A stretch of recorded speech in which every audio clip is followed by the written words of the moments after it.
Oke, buat Mia apa nih yang bisa kita diskusikan? Kamu ada pertanyaan apa mungkin? Silahkan.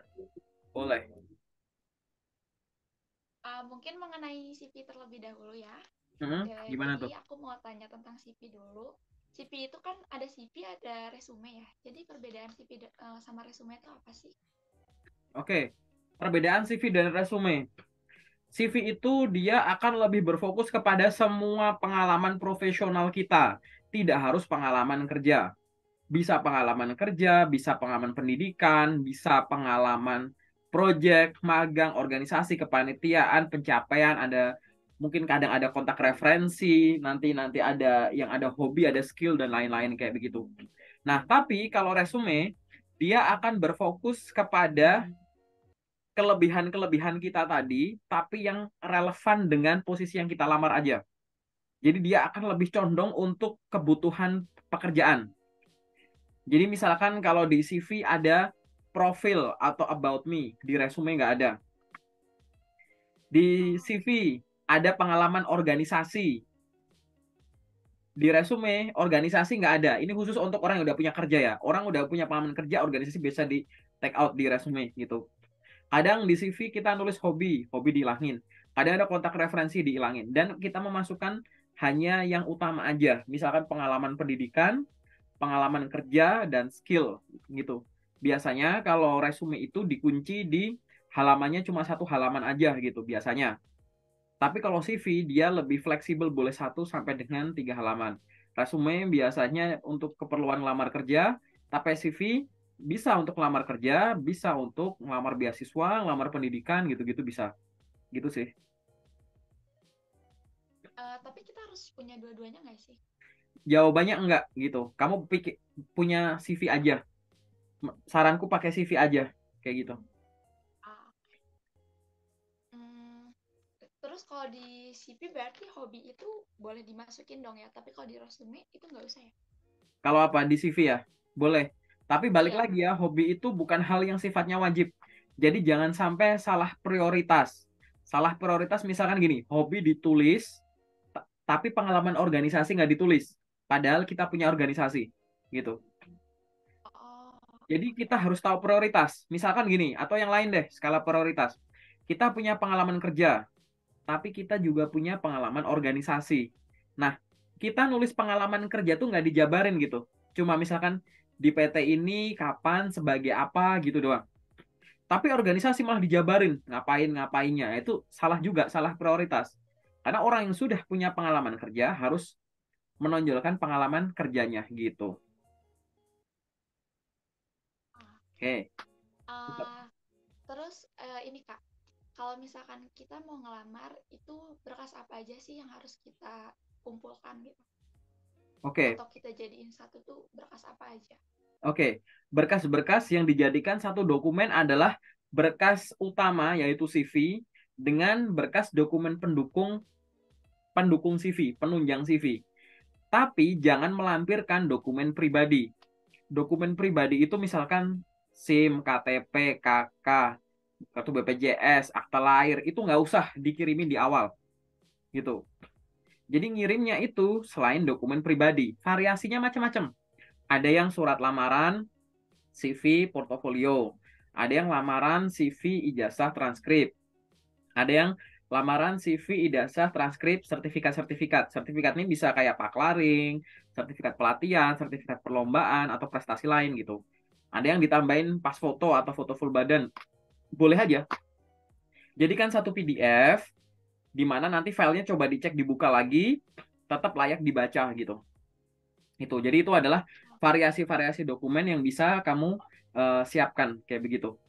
Jadi jangan ngirimin dokumen pribadi di awal ya. Kayak gitu sih. Oke. Baik. Terus Ada apalagi yang bisa untuk kita urutannya diskusikan nih itu, kira-kira? oke. Untuk berarti untuk urutannya itu ada lamaran, CV, lalu pendukung yang lainnya ya?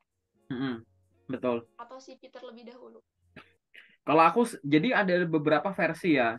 Ada yang bilang CV dulu baru lamaran. Ada lamaran baru CV. Kalau aku ya surat lamaran baru CV. Karena surat lamaran itu kan kayak ngetuk pintunya kan suratnya. Karena di surat lamaran kan kadang Oh, juga kita nyebut sebagai bahan pertimbangan saya lampirkan apa gitu kan. Kan iya. lampiran biasanya di belakang. nggak dibalik gitu. Iya. Tapi ada yang bilang udah CV aja dulu yang ada di depan buat kesan pertama, ya silahkan. Nah, ya itu yang Ya aku belum silahkan. pilih Kalau tuh. aku tipenya akan merekomendasikan surat lamaran dulu, baru CV. Sebenarnya nggak terlalu ngaruh sih, itu berpengaruh tapi nggak terlalu ngaruh banget gitu loh. Mau dibolak-balik ya silahkan. Oke. Terus apa lagi nih? Terus kalau untuk mungkin cara ini ya Kak, cara ngirim via, kan suka ada via email, WhatsApp, atau via yang lain. Mm-mm. Cara ngelamarnya beda-beda nggak sih atau sama aja? Oke, bisa diulang pertanyaannya, sorry, barusan suaranya pelan. Dari awal. Nggak yang barusan ini. Pertanyaan selanjutnya. Yang yang cara ini ya, Caranya, cara kirim CV, cara apa? cara kirim CV via WhatsApp, email, atau yang lainnya. Ya, oke. Jadi cara ngirim CV untuk lamar kerja kayak gitu. Ini rambutku kok aneh banget ya. Gitu. Jadi cara ngirim CV untuk lamar kerja kayak gitu. Jadi caranya itu disesuaikan dengan platformnya. Kalau platformnya itu tadi ya lewat Gform, lewat email, lewat WA gitu, silahkan kirimkan jangan cuma CV-nya. Dan jangan cuma ngirim dokumen doang. Kan pasti ya kalau email ada body emailnya. Sesuaikan aja dengan lokernya. Kamu lihat lokernya. Kalau lewat email juga sama. Lewat WA. Harus ada yang kamu biasa taruh di body email, kamu tulis di chatnya. Jangan tiba-tiba ngirim CV doang gitu. Dikirim ke WA gitu. Tiba-tiba ada CV, apa nih, ada PDF nih gitu kan. Gitu. Gform juga sama, sesuaikan. Kalau job portal tertentu atau lewat LinkedIn, ya disesuaikan kan di next, next, next gitu kan. Ngikutin sama aja sih, itu sih. Tapi ya, aku pengen notice, dari semua cara yang ada tadi, kamu harus memastikan lowongan kerja yang kamu lamar itu asli. Kayak gitu. Cara kita membedakan itu asli dengan palsunya itu apa? Cara membedakan loker itu asli atau palsu. Nih, kamu harus punya mindset gini dulu. Menemukan info perusahaan, ingat ya, menemukan info perusahaan harus semudah menemukan info lokernya. Jangan sampai kamu nemuin lokernya gampang, tapi iseng kamu search nama PT-nya, nama perusahaannya, nggak ketemu. Gitu. Sebagian info loker palsu, nama perusahaan itu dimirip-miripin kayak perusahaan asli. Dimirip-miripin namanya. Sebagian lokernya. Jadi kadang tuh kamu harus curiga kalau misal gini, ini ada loker, namanya perusahaan ini. Tapi kamu cari di Google nggak ada, cari di sini nggak ada gitu. Ada tapi mirip-mirip gitu. Ya udah tinggalin aja loker kayak begitu. Paham nggak? Gitu. Nomor dua, Uh, nomor dua, sebagian lowongan kerja yang tadi ya, yang palsu, itu selain dimirip-miripin tadi gitu ya, kadang itu dibikin sama kayak nama asli perusahaannya. Misalkan ngaku-ngaku jadi perusahaan besar, ngaku-ngaku jadi perusahaan terkenal. Caranya gimana? Jangan silo nama besar dan nama terkenalnya. Nama PT-nya itu, perusahaan gedenya itu cari di Google. Buka websitenya. Pasti di websitenya itu pasti ada halaman karirnya. Biasanya perusahaan-perusahaan gede akan bilang bahwa info loker resmi itu akan dirilis di sini. Pengumuman resmi itu kayak begini gitu. Bahkan kalau kamu ngecek di Instagram, Instagramnya perusahaan itu, nama PT-nya gitu, ditulis. Kadang ada tuh. Mereka akan ngedisplay kalau ada loker palsu, kadang mereka langsung ngasih edukasi gitu. Jadi kamu harus sadar dulu bahwa begitu ngelihat loker, jangan buru-buru ngelamar, dicek asli enggak gitu. Keaslian loker itu sebenarnya bisa dicek dari apa sumber-sumbernya gitu. Ya memang nggak ngejamin ya, namanya sumber online itu pasti akan ada aja yang palsu gitu kan. Tapi begitu kita lihat loker, cari dulu di Google Maps, cari di LinkedIn, cari di sini, bener nggak sama nggak gitu. Domain emailnya gitu misalkan, atau info-info yang ada di dalamnya kayak gitu. Nanti kalau udah dicek-cek kayak begitu, ceknya di banyak tempat ya gitu. Setelah itu baru ngelamar. Dan direkap nanti setiap loker yang udah kamu lamar, direkap di Excel. Biar nggak lupa. Begitupun nanti panggilan kerja, panggilan tes interview misalkan. Gitu. Dilihat lagi, ngirimnya via apa dia, lewat WA. WA-nya coba dicek di get contact gitu. Ya kan? Setelah itu kamu coba cek juga di sosmed-sosmed dan lain-lain gitu. Bener nggak official ke sini? Misal dia ngasih Google Maps. cek aja di petanya.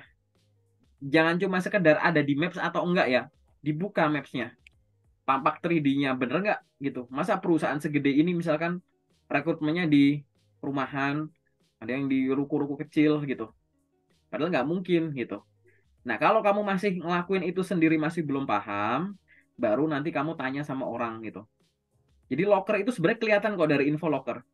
Ibaratnya kayak ini perusahaan segede ini nggak mungkin lah rekrutmennya dengan cara begini. Makanya cari sumber-sumber yang jelas. Misalkan lewat official website atau sosial medianya dia. Atau lewat LinkedIn, tapi LinkedIn perusahaan yang asli. Atau yang diposting sama HRD yang ada di LinkedIn gitu-gitu. Atau kalau di grupku bisa nggak? Ya bisa. Cuman kalau di grupku kan udah aku filter. Nah, nanti kalau kamu punya grup-grup locker yang lain nih, pastikan udah difilter juga kayak gitu. Karena kalau enggak ya harus cek. Dan jangan hanya percaya walaupun itu dikasih sama teman ya. Kayak gitu. Jadi aku udah nemuin banyak kasus, ada teman ngasih info locker ini coba gitu. Tapi kamu nggak ngecek, itu ternyata palsu. Aku udah nemuin banyak kasus itu.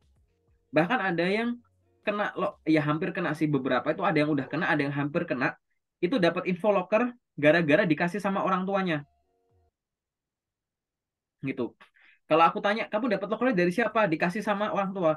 Ya mungkin orang tua kan ya kasihan ya, anaknya lagi nyari kerja, pasti coba dicariin.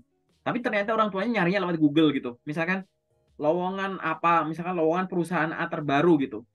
Keluar gitu. Ya udah dia taunya kan, kalau orang, mohon maaf nih, orang jadul yang nggak update kan taunya, dah ini asli nih kasih ke anak saya gitu. Ya, memang niatnya dengan niat baik. Tapi kalau tidak dibungkus dengan edukasi yang ada tadi malah menjerumuskan. Nah, kamu harus punya filternya tadi gitu. Nah, itu secara umum sih ya cara membedain loker asli atau palsu. Nanti di sesi detail aku jelasin secara lebih detailnya. Oke? Mungkin ada pertanyaan lagi yang sifatnya general mungkin. Eh, untuk CV mungkin udah ya. Paling aku mau tanya tentang interview. Atau kakak mau ngejelasin dulu? Boleh? Gimana gimana? Nah, tentang interview. Boleh gimana tuh? Kalau misalkan interview kan suka ditanya nih, ceritakan tentang kamu gitu.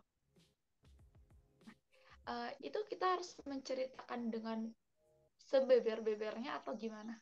Atau ada poin-poin tertentu aja yang emang harus kita obrolin gitu, yang harus kita omongin gitu. Ya, silahkan ceritakan tentang diri Anda. Itu sebenarnya pertanyaan yang mirip kalau misalkan ditanya, silahkan perkenalkan diri Anda gitu. Artinya mereka itu pengen tahu ya hal-hal yang sifatnya itu berkaitan dengan posisi yang kamu lamar. Jadi mereka nggak terlalu peduli sebenarnya atau nggak terlalu penting nyampein hal yang pribadi. Misal, perkenalkan nama saya ini, saya biasa dipanggil ini, saya anak kesekian dari sekian bersaudara, bapak saya ini, ibu saya ini, adik saya ini, gitu-gitu. Enggak, bukan begitu. Jadi ceritakan tentang diri Anda, fokus aja sama satu, background pendidikan, dua, semua pengalaman, tiga, semua kemampuan. Pendidikan, pengalaman, kemampuan. Pendidikan ya pendidikan formal dan non formal boleh. Oke.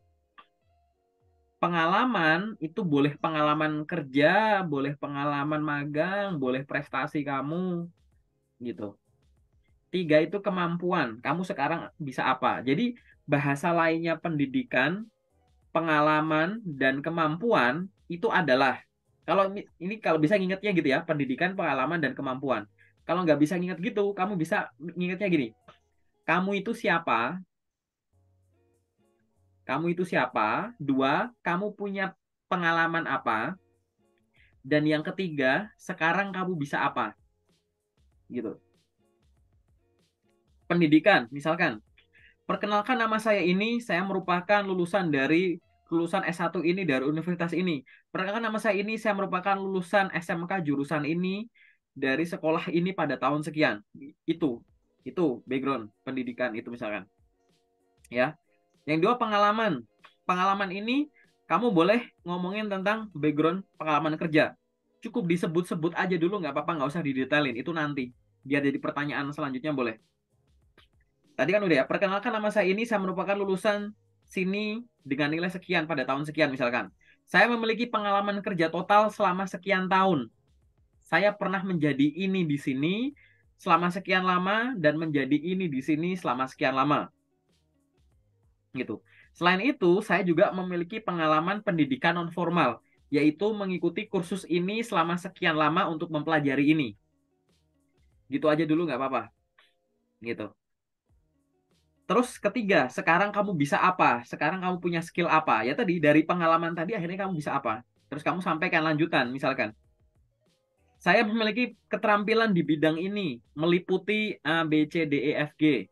Selain itu, saya juga dapat mengoperasikan software-software ini untuk keperluan ini. Saya juga dapat berkomunikasi dengan baik menggunakan bahasa ini. Terus ditutup. Saat ini saya sedang fokus untuk berkarir di bidang ini dan saya yakin pengalaman-pengalaman saya tadi akan bermanfaat pada saat saya diberikan kesempatan untuk bekerja di perusahaan ini sebagai apa gitu. Kurang lebih begitu. Oke. Dan ngomong ini tuh bisa ya kurang dari 5 menit lah gitu. Tinggal nanti lihat pertanyaan lanjutannya gitu.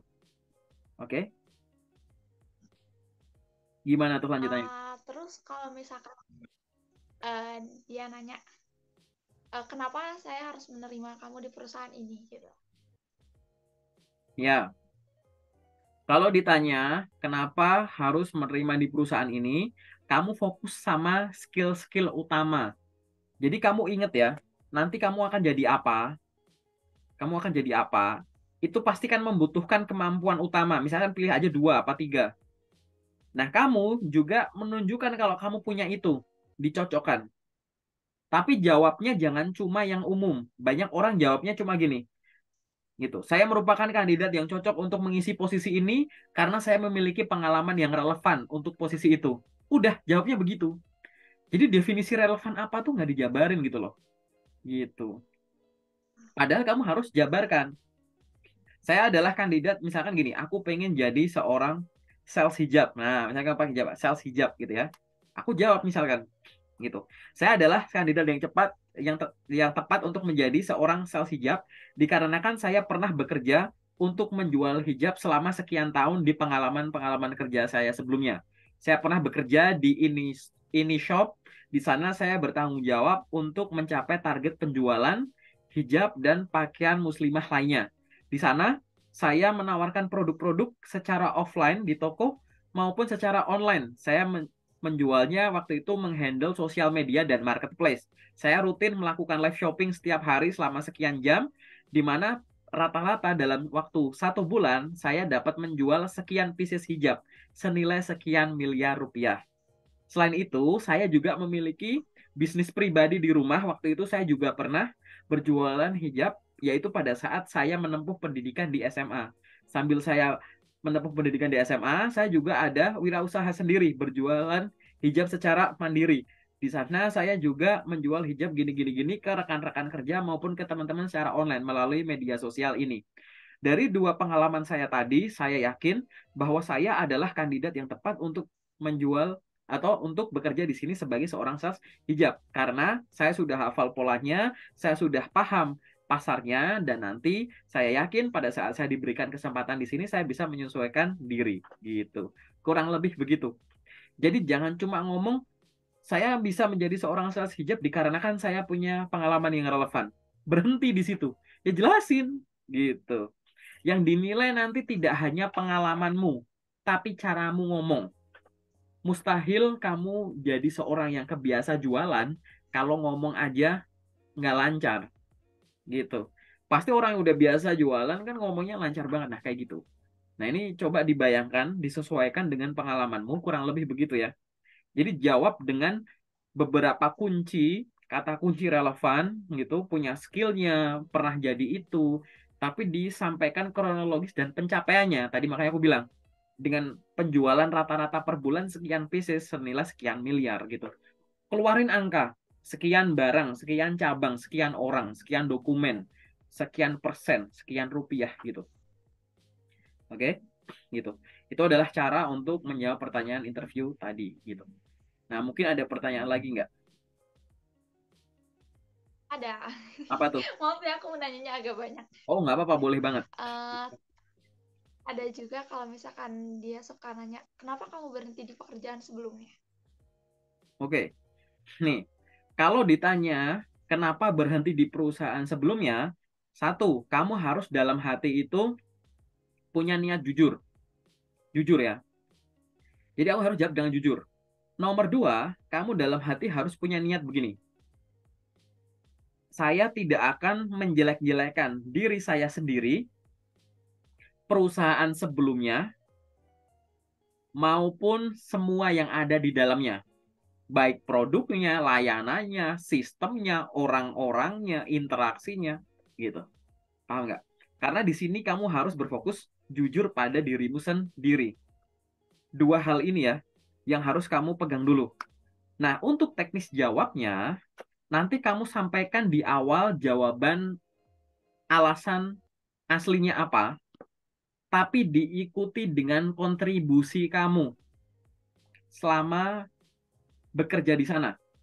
Contoh, misalkan, alasan saya berhenti bekerja di bla bla bla shop adalah pada saat itu owner dari toko saya memutuskan untuk menghentikan bisnisnya. Beliau mengganti bisnisnya yang tadinya berjualan hijab menjadi kuliner. Sehingga saya dan beberapa rekan kerja saya di bagian marketplace hijab itu mengalami pemutusan hubungan kerja. Namun, selama saya bekerja di sana selama 2 tahun, saya sudah memberikan kontribusi penjualan senilai sekian miliar secara total atau rata-rata sekian miliar selama 1 bulan. Sehingga dari pengalaman saya tadi, saya yakin bahwa apa yang sudah saya alami di sana bisa saya atau yang sudah saya lakukan di sana bisa saya gunakan untuk karir saya ke depannya saat saya diberikan kesempatan menjadi seorang sales hijab di perusahaan ini gitu. Jadi aku ngomongin alasannya cuma di depan doang, tapi aku lanjutkan dengan namun selama di sana saya udah ngelakuin ini loh gitu. Nah, itu kamu harus melakukan itu. Jangan berhenti, jadi jangan malah berpikiran aku bohong aja gitu. Atau aku jelek-jelekin aja gitu. Atau iyalah ini lingkungannya toksik atau gimana. Ya, oke gitu. Hal-hal semacam itu di semua kantor ada gitu. Cuman maksudku, ya kan, fokusnya tuh alasan realnya aja nggak apa-apa. Saya mengalami PHK, perusahaan saya bangkrut atau apa. Tapi jangan larut kepada alasannya berhenti saja, tapi kontribusinya gitu. Fokus ke arah sana gitu. Oke ya. Terus kalau misalkan interview juga suka ditanyakan, kamu mau digaji berapa? Gitu. Oke. Menarik nih pertanyaannya nih, menarik menarik. Saat kamu mau ditanya gaji berapa, kamu harus bisa di sini tuh udah jaga-jaga jawaban dulu. Bahkan sebelum menghadapi interview di perusahaan itu, paham nggak? Kan kamu udah riset dulu nih, gitu. Nah, biasanya kalau mau mempertimbangkan gaji, kamu coba pertimbangkan 4 hal. Pertama adalah secara real, kamu tuh kebutuhan bulanan tanpa ada aktivitas foya-foya atau hedon ya. Kamu dalam waktu sebulan itu butuh duit berapa sih sebenarnya buat hidup ibaratnya. Buat sampai gajian lagi gitu. Itu dipertimbangkan dulu, oke? Nomor dua, kamu riset dulu UMK atau UMP yang berlaku di daerah situ tuh berapa. Nomor dua. Nomor tiga, kamu riset harga pasaran. Biasanya orang-orang kalau kerja jadi itu gajinya tuh antara berapa sih? Dicek kan beda nanti di kota besar atau kota kecil, perusahaan besar atau perusahaan kecil gitu. Yang baru masuk atau yang udah jadi senior kan pasti beda. Riset dulu. Dan yang keempat adalah kalau kamu udah punya pengalaman kerja, coba pertimbangkan gaji terakhir atau gaji tertinggi terakhir. Gaji yang punya level yang sama atau profesi yang punya level yang sama dengan profesi yang sekarang. Misalkan kebutuhan bulananku tuh kalau aku nggak hedon gini gitu tuh 3 juta. Aku sebut angka asal ya. 3 juta misalkan. Terus kalau aku lihat UMP atau UMK daerah situ katakanlah 4 juta gitu. Oke. Kebutuhanku 3 juta. UMP atau UMK 4 juta. Terus, biasanya orang kerja di situ, biasanya digaji berapa sih kerja itu? Oh, 3,5 sampai 4,5 biasanya. Oh, ini 3, ini 4, yang sini 3,5 sampai 4,5 gitu. Nah, terus habis itu kamu cek gajimu terakhir kemarin berapa? Gajimu terakhir kemarin 3,5 misalkan, gitu. Nah, ya udah. Berarti kan logikanya kan kalau mau dipikir ya harusnya ya gaji kamu itu ya kamu nanti mengajukannya bentuknya rentang range gitu. Harusnya kan di atas kebutuhan bulananmu, ya enggak? Kemudian kalau bisa ya sama atau lebih tinggi dari UMP atau UMK daerah situ. Tapi masuk rentang gaji pasaran untuk posisi itu. Tapi juga kalau bisa ya sama atau lebih tinggi dari gaji sebelumnya kan gitu. Gitu. Jadi kamu boleh mengajukan, misalkan kamu mengajukan berapa? Oh, aku pengen ya minimum seperti UMK. Ya udah sampaikan, saya ingin mengajukan gaji. Karena kan kalau misalkan UMK itu kan tadi ya 4 juta katakanlah, ya kan? Kamu samain kan kalau angka 4 juta itu sebenarnya untuk kebutuhan bulanan juga di atasnya, untuk UMK juga pas standar, untuk gaji pasaran juga masuk di rentang, untuk kalau dibandingkan dengan gaji terakhir kemarin ya juga meningkat gitu. Nah, kamu sampaikan rentang. Misalkan 4 juta ditambah 500 gitu. Saya ingin mengajukan gaji antara sekian sampai dengan sekian juta per bulan gitu. Namun saya masih dapat untuk bernegosiasi. Ibaratnya kenapa kalau ngajuin segitu? Nanti kalau diturunin kan belum tentu langsung setujuin ya gitu. Jadi 3,5 mungkin jadinya sama kayak yang kemarin. Tapi kan masih di atas kebutuhan bulananmu gitu loh. Atau misalnya kamu ngajukan gaji antara 3,5 sampai 4,5 juta. Kalau diambil yang bawah atau oh kita nggak bisa 3,5 yang baru cuma 3 juta dulu gitu. Gimana? Yang tadi kebutuhan bulanan terpenuhi walaupun yang lain ini di bawahnya yang lain, kamu pertimbangkan yang lain. Misalkan apa? Jangan langsung iya atau enggak, minta waktu untuk mempertimbangkan. Atau nomor dua, tanyakan terkait dengan adakah benefit lain yang diberikan kepada perusahaan, kompensasi sebagai karyawan. Apa kompensasinya? Bukan ngomongin duit lagi. Misalkan kamu ngomongin ada nggak pelatihan-pelatihan yang diberikan oleh perusahaan untuk meningkatkan kemampuan karyawannya gitu. Kan ibaratnya anggap aja tuh bayaran. Bayaran nggak harus pakai duit loh. Kesempatan pelatihan, skillmu nambah. Kalau skill nambah, biasanya tanggung jawabnya dinaikkan. Tanggung jawab naik, tugasnya naik, gajinya naik, gitu loh. Daripada di awal kita ngejar duit doang, tapi kesempatan promosinya nggak ada, mending tadi. Apalagi masih muda kan, gitu. Serap kemampuan yang banyak, gitu. Gitu. Dan itu nggak harus langsung dijawab semuanya, gitu. Kalau mau ngomongin benefit yang lain juga boleh, tapi balik lagi ya. Jangan hanya melihat dari angkanya. Intinya tadi, pertimbangkan faktor-faktor tadi, sampaikan pakai rentang, kayak gitu. Nah, sampai di sini jawabanku cukup jelas nggak? Wah, jelas. Oke. Ada pertanyaan lagi nggak? Mungkin satu lagi yang sifatnya general. Mungkin Atau yang udah nggak ada? terakhir sih yang ya, ada terakhir paling satu. Kalau misalkan ditanya, apakah kamu ada pertanyaan gitu? Tapi misalkan aku nggak ada pertanyaan gitu, aku harus ngejawabnya kayak gimana? Pertanyaan Atau ini, emang ya, oke. Misalkan pertanyaan ini akan ditanyakan di belakang. Saranku siapkan pertanyaan. Jadi jangan saranku banget ya, sangat disarankan jangan bilang saya tidak ada pertanyaan. Nanti takutnya tuh kayak kamu nggak ada persiapan, kamu belum riset gitu. Pertanyaan itu harus ada.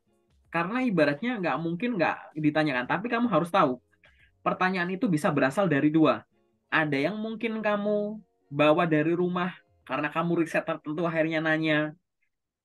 Ada juga pertanyaan yang bisa muncul gara-gara di tengah proses interview itu. Jadi kan ada pertanyaan lagi enggak itu kan di belakang. Tapi kan di awalan kan ada obrolan terus tuh. Nah, barangkali dari awalan obrolan itu kamu butuh penjelasan lebih detail gitu. Jadi misalkan, baik Bu, terima kasih. Tadi di awal-awal Ibu menyampaikan semacam ini, mohon informasi lebih detail Bu terkait dengan ini gitu. Misalkan. Atau hal-hal yang kamu udah riset di internet gak ada gitu. Tapi ingat ya, pertanyaan ini bisa dibawa dari rumah, bisa yang dari tempat. Nomor dua, pertanyaan ini tuh bukan pertanyaan yang bisa kamu cek di internet. Mohon informasinya Bu, visi misi perusahaan ini apa ya? Mohon informasinya Bu, produknya perusahaan ini apa ya gitu. Kan kayak nggak ada ya persiapan gitu di internet aja ada gitu kan gitu. Yang ketiga, jangan nanya dengan cara ngetes. Orang nanya yang butuh tahu sama pura-pura nggak tahu itu kelihatan, paham nggak? Jadi kayak menggugurkan Oh, jawaban pertanyaan. Jadi kayak kamu sebenarnya tahu jawabannya, tapi biar kelihatan nanya, ya udah nanya aja, gitu. Paham nggak? Jadi jangan kayak ngetes ya paham. yang kamu udah tahu ya nggak usah tanyain gitu. Jadi kayak kelihatannya cuma biar kelihatan nanya aja deh, jangan begitu. Tapi pasti pertanyaan harusnya ada. Karena selengkap-lengkapnya nih, kamu baca Infoloker, selengkap-lengkapnya kamu baca website, selengkap-lengkapnya baca ini, pasti ada hal-hal yang butuh kamu tanyakan. Kalau misalkan ini adalah tahapan interview HR, kamu boleh nanya tadi, apa sih pertanyaan itu boleh lebih dari satu ya. Misalkan satu, pertanyaan pertama kamu tanya tadi, Bu, mohon informasi atau Pak, mohon informasi. Apakah di perusahaan ini ada pelatihan khusus yang diberikan ke karyawannya untuk meningkatkan kemampuan di setiap posisinya gitu. Bentuk pengalaman pelatihannya itu seperti apa ya mungkin gitu. Tadi kamu jangan mikirin duit, tapi mikirin penyebab kamu dikasih duit banyak gitu. Itu pertanyaan pertama. Nomor dua, nanti untuk kelanjutan proses rekrutmennya bagaimana ya Bu gitu. Nah, nanya pertanyaan itu juga boleh gitu. Oke, oke ya itu. Sementara jawabannya itu dulu ya. Kita masuk ke sesi detail ya. Oke.